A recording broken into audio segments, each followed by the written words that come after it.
est obligé de séduire le plus possible puisque c'est vraiment un marché très concurrentiel pour réussir à démarcher les futurs collaborateurs. C'est-à-dire qu'aujourd'hui, les frigoristes passent souvent d'une société à une autre en fonction, on va dire, des tendances et de la dynamique de la société. Il faut vraiment qu'on ait l'entreprise la plus attractive possible pour donner vraiment aux jeunes envie de travailler chez nous et puis envie de rester, parce que c'est bien d'avoir des jeunes en apprentissage et de les garder, de les former. Mais il faut vraiment après pouvoir les garder, parce qu'après on a aussi ce problème-là quelquefois.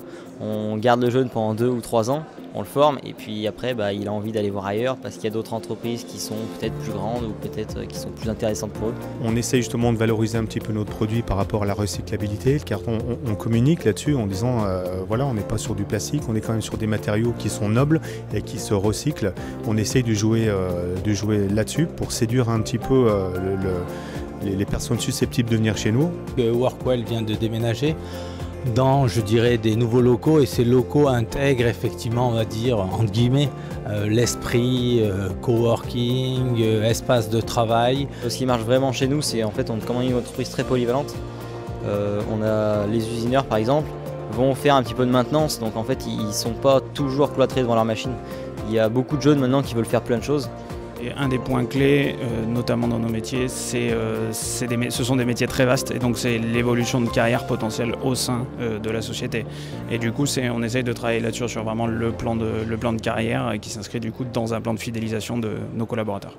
On entend beaucoup de choses dans le micro-trottoir, la fin du monotâche, le fait de pouvoir alterner sur des postes. Je pense que vous, par rapport peut-être, c'est des sujets que vous abordez avec les entreprises. Je pense que voilà, le tutorat, c'est vrai que c'est très important. Dans le deal gagnant-gagnant, je pense que le jeune aujourd'hui a beaucoup plus d'attentes humainement. Donc en effet, il a besoin d'être beaucoup plus accompagné que peut-être ce qu'on pouvait faire auparavant. Voilà, après l'entreprise, je pense qu'elle récoltera aussi des bénéfices parce que si le jeune se sent bien, il y restera. Et donc voilà, parce qu'il va choisir un ensemble. Aujourd'hui, on est sur un package en fait. Et il n'y a pas que le métier ou il n'y a pas que l'entreprise. C'est un ensemble de choses qui doivent être optimisées pour que les jeunes aient envie de rester.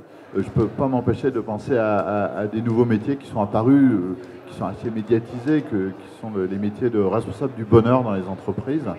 Et c'est vraiment ça. C'est-à-dire que c'est ce qu'attendent les gens, c'est-à-dire qu'ils veulent venir travailler et être bien dans leur travail. Ce que veulent aussi les candidats et les salariés de manière générale, c'est savoir pour qui ils travaillent. C'est-à-dire humaniser un peu, enfin que ce soit plus humanisé. On a besoin de savoir, et je pense qu'on est tous pareils, pour qui on travaille, qui est le patron, c'est qui cette entreprise, c'est qui, alors pas forcément physiquement, mais voilà, ça ait du sens, quoi. Quelles sont les valeurs, le mot sens, les mots sens, valeurs, voilà. Effectivement, ce sont des choses qui sont revenues. La reconnaissance, vous l'avez justement dit, c'est compliqué parce que chaque personne est différente dans l'entreprise et ça passe par le dialogue en entreprise. Et le problème des entreprises agroalimentaires, du secteur global, c'est que dans des entreprises, faut bosser, quoi. Le rythme il est souvent soutenu. Ce que vous évoquiez, c'est-à-dire les manifestations, le week-end, etc., ça sert justement à faire dialoguer les gens entre eux. Ils vont discuter quand ils vont aller faire la course contre le cancer ou l'art des choix. Et c'est ça qui est important. D'abord, c'est des personnes qui ne travaillent pas dans les mêmes services. Bon, nous, on est quand même un peu nombreux, donc les gens ne se connaissent pas forcément tous. Oui. Et c'est un moyen aussi d'avoir une transversalité entre les gens qui sont dans les différents services, de se connaître. Ah bah toi, tu travailles aux expéditions, moi je t'ai jamais vu parce que moi je suis au service RH ou à la finance. Et ça permet aussi cette cohésion-là. Et ça permet de baisser un peu toutes les barrières qui malheureusement existent dans l'entreprise, forcément en fonction des fonctions de chacun. Alors c'est vrai qu'on n'a pas forcément toujours le temps pour nos collaborateurs dans l'activité quotidienne, mais je trouve que ce qui sert à ça, c'est après toutes les actions qu'on va pouvoir avoir à montrer nos métiers, les montrer différemment. Dans les petits témoignages qu'on voyait, on parlait du client, finalement c'est nos collaborateurs qui nous disent moi j'aime mon métier, j'aime aller chez nos clients parce que ce qui me satisfait c'est quand on a fini d'installer le logiciel et qu'on a passé tellement de temps ensemble qu'on a l'impression de faire partie de leur famille. Et du coup, je trouve que ça, finalement, c'est la meilleure considération que le collaborateur il peut avoir. Et c'est dans le travail. Et c'est pas dans la course qu'il va faire le week-end avec ses collègues.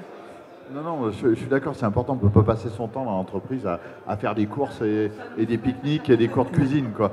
C'est quand même une activité réalisée. Mais par contre, les entreprises qui qui mettent en place ce genre de choses. C'est vrai que vous me posiez la question, je trouve que les gens n'en ont pas tellement conscience. Enfin, c'est plus faut le faire savoir. Oui, oui, tout à fait. Moi, je rejoins ce que disait M. Sauton. Je pense que les jeunes n'ont pas forcément conscience de tout ce que les entreprises font pour que les personnes se sentent bien chez eux. Après, c'est, je pense, à l'entreprise en fait de valoriser tout ça et de communiquer dessus, parce qu'en fait, d'une entreprise à l'autre, les pratiques sont vraiment différentes. Donc après, nous, forcément, quand on connaît bien les entreprises, on peut aussi en parler, mais c'est vrai qu'on les connaît pas forcément toutes très bien. Donc je pense que c'est elles qui sont les mieux placées pour valoriser en fait tout ce qu'elles font et pour fidéliser leurs collaborateurs.